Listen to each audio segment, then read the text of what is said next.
நாதாரம் இல்லாந்தரத்து வானம் நாவோடு சேரும் நாட்டுப்புறகானம் என் சொந்த கதைய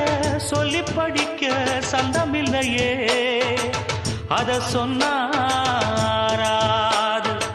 என் சொந்தம்